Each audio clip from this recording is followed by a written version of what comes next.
Zoezi kulikuwa kuna hofu ya watu wengi tu, kwa sababu tangu dunia imeumbwa, tangu ziwa Tanganyika limekuwapo, Wanatanganyika ndugu zangu mlioko hapa, kwa maana ya kuanzia Kigoma, Katavi mpaka kule Rukwa, hatukuwahi kushuhudia ukuzaji viumbe maji kwenye samaki kwa njia ya vizimba. Mara zote tunapoanza kitu kipya huwa kuna hofu kidogo, na ile hofu huwa ni hofu ya kutokufahamu. Ndicho ambacho kilitufanya siku ile tulikuwa hatuna nyuso za furaha sana. Niliona wengi kabisa wasema hivi itawezekana kweli hii, na hasa tuliposhusha vile vifaranga kaonekana mbona ni tudogo sana. Ndugu zangu, leo wale vifaranga mliowaona wa gramu 8, gramu 9, sijui gramu 10, leo kuna gramu katika uchache sana.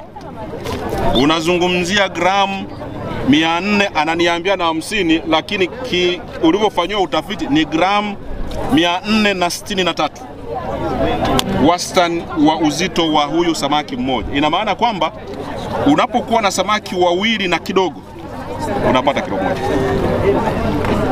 Lakini mnaona muda uliotumia kuvua samaki, wavuvi ambao mnafahamu hii kazi kwa muda mrefu, uvuvi wa samaki wengi kiasi hiki ungeenda kwenye mavuvi ya asili, ungetumia muda gani? Ni muda mrefu sana. Naambiwa ni siku nzima, na pengine usipate kwa wingi huu. Lakini zaidi ya yote, sisi Tanganyika, ziwa Tanganyika tulipata baraka. Hayo maji mimi nimekunywa kama yalivyo. Maji ni masafi. Samaki mnaona jinsi ambavyo wako vizuri. Jamani, hivi kuna sababu ya kurudi nyuma kweli? Na wauliza, kuna sababu ya kurudi nyuma? Uvuvi hoye! Ufugaji hoye! Kwa hiyo leo nimekuja hapa kwa niaba ya Mheshimiwa Dr. Shatu Kijaji. Mnamkumbuka, alikuja hapa sio mara moja, waziri wetu wa uvuvi, waziri wa kwanza wa uvuvi mwanamke katika historia ya taifa letu. Akaniambia, nenda ukashuhudie, nenda kanithibitishie kwamba kweli wale samaki wamefikia umri wa kuvuliwa. Sasa nadhani mmeona wenyewe. Kuna sababu ya kumpa taarifa? Taarifa ndio hii. Maana mkutano huu wote ni majibu ya kwamba ziwa Tanganyika, ufugaji wa samaki kwa njia ya vizimba. Tumeenda upande huu wa kulia kwangu, tumekwenda tukapandikiza vifaranga aina ya Oreochromis tanganyikae. Sasa hao vifaranga hawako kwenye cage, hawapo kwenye vizimba.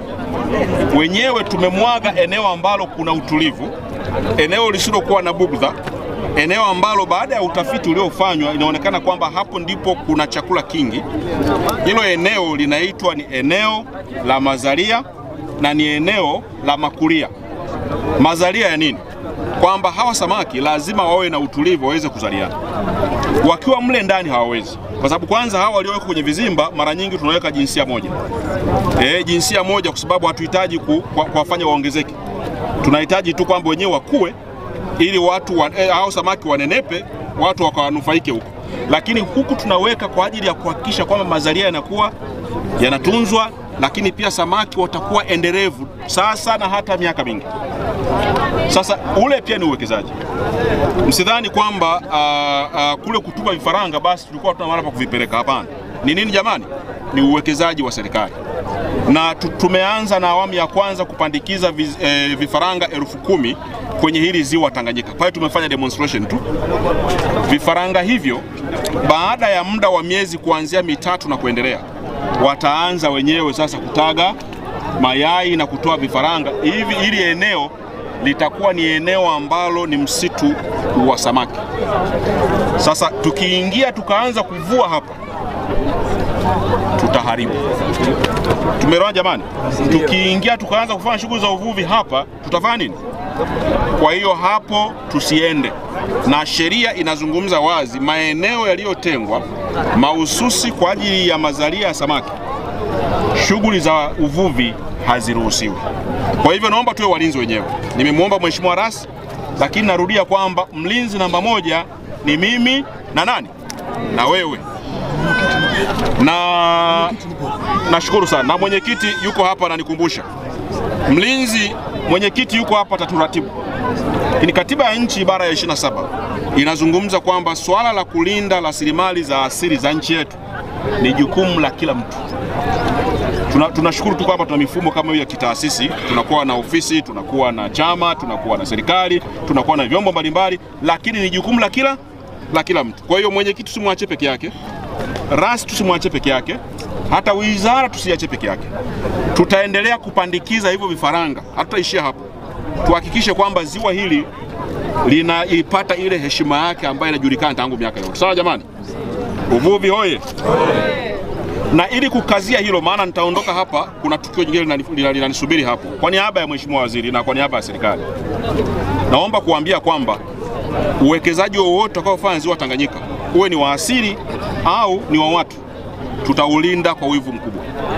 Narudia, uwekezaji wowote utakaowekezwa ndani ya ziwa Tanganyika kwenye masuala ya uvuvi, kama ambavyo mwenzangu wa bandari anafanya, tutaulinda kwa wivu mkubwa kabisa. Na katika kutimiza hilo, leo hii kwenye tukio la pili tunakokwenda, tunaenda kukasimisha boti kwa ajili ya kufanya patrol kwenye maeneo yetu ya uvuvi kwa BMUs, lakini pia na taasisi zetu ambazo ikiwepo na wizara yenyewe, watu wa FRP. FRP ni kikosi maalum cha ulinzi wa rasilimali za uvuvi nchini. Tutakabidhi ili waweze kuwa na nafasi ya kufanya ulinzi, kufuatilia, kuhakikisha kwamba watu hawaingii na kuvamia na kuleta zile shughuli ambazo huwa tuzipendi sana kuzisema, unaitwa ni uvuvi haramu.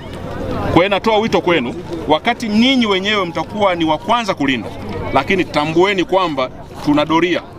Tutaenda kugawa boti 8. Hizi zote zitakuwa nafanya kazi ya kuhakikisha kwamba